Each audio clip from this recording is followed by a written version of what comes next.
Ma candidature pour ces élections municipales 2014 est la suite logique de mon engagement en politique.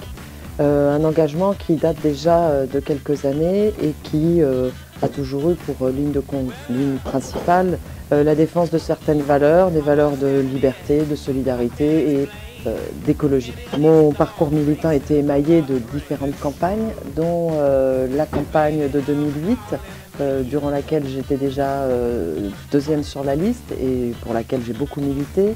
Une campagne pour les législatives en 2012 avec un très joli score. Et maintenant, la suite logique, c'est cette campagne municipale qui s'annonce maintenant. J'enseigne depuis 25 ans à tous les niveaux, tous les publics. Et depuis maintenant 3 ans, je suis détachée à l'Université de Nantes sur le site de l'IUT de Saint-Nazaire. J'enseigne donc l'expression et la communication en gestion, logistique et transport. Et j'ai aussi la fonction au sein de l'équipe de direction d'attacher à la communication pour tout l'IUT. Donc, forte de mon expérience professionnelle avec des jeunes de tous horizons et de l'apprentissage nécessaire de la tolérance liée à une telle fonction, j'ai souhaité partir sur une liste d'ouverture. C'est-à-dire que la base de la liste est solidement ancrée à gauche. 9 des candidats des colistiers sont investis par le Parti socialiste, de même que moi aussi.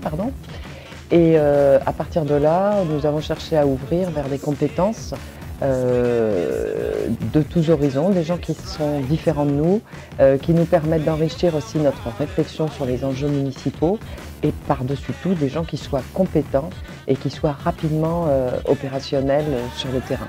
À savoir que nous avons mené depuis plus de 6 mois des audits, si on peut dire, à destination des responsables d'associations, des entrepreneurs, des artisans. On a vu les responsables ecclésiastiques, on a vu toutes les associations locales, on a vu des experts pour le logement social.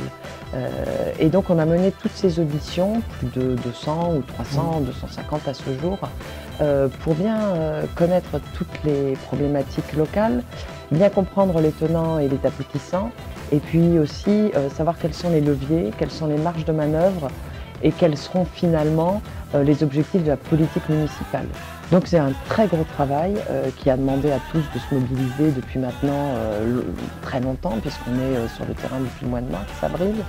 Ce travail-là est mené à terme puisqu'il a abouti au programme et il a abouti à faire en sorte que chacun se soit approprié les sujets guérandais, les sujets Cap-Atlantique, les grands enjeux de la municipale, qu'ils soient concrets, que ce soit des enjeux d'ordre plus politique, mais chacun maintenant maîtrise sa partition, si j'ose dire, et est déjà prêt à prendre ses responsabilités sur le champ municipal.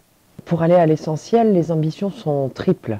La priorité des priorités, c'est le développement économique et l'emploi, bien sûr, qui est au cœur des préoccupations des Guérandais, mais des Français à l'heure actuelle.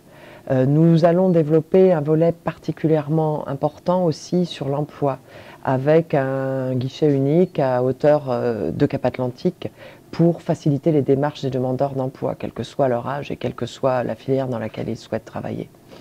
Nous envisageons la culture au sein de Guérande Alternance 2014 comme une source de développement économique, une source de liens humains entre nous tous et une source de revitalisation du centre-ville et du commerce intramuros et dans les faubourgs de Guérande. Nous proposerons rapidement l'ouverture d'un café-concert à Guérande en régie municipale qui permette de relancer la dynamique de la vie nocturne sur Guérande. Les gens qui s'installent à Guérande s'installent ici pour le caractère exceptionnel de notre cadre de vie entre bocage et littoral. Et ce cadre de vie, il va nous falloir non seulement le préserver, mais aussi le promouvoir, l'optimiser, afin de pouvoir en être les usagers au quotidien. Alors, notamment, une des priorités, ce sera le développement des voies de circulation douce, des pistes cyclables dans Guérande et entre Guérande et tous les grands villages guérandais. Vous devez voter pour Guérande Alternance 2014 dès le premier tour. Pourquoi? Parce que les enjeux à Guérande sont liés aux difficultés financières que nous traversons. Et il vous faudra une équipe qui sache travailler à la fois en toute intelligence et en toute sobriété. Nous nous engageons pendant les 6 ans de mandat à venir à ne pas augmenter le taux d'imposition sur Guérande. Nous prenons cet engagement parce qu'il est pesé, nous avons mûrement réfléchi et il est adossé à certaines mesures d'économie de moyens que nous allons rechercher dans toutes les directions. Pour toutes ces raisons, nous invitons les Guérandais et les Guérandaises à voter pour Guérande Alternance 2014 dès le premier tour. Nous avons besoin de vos voix, nous avons besoin de votre soutien pour faire de Guérande une cité du XXIe siècle.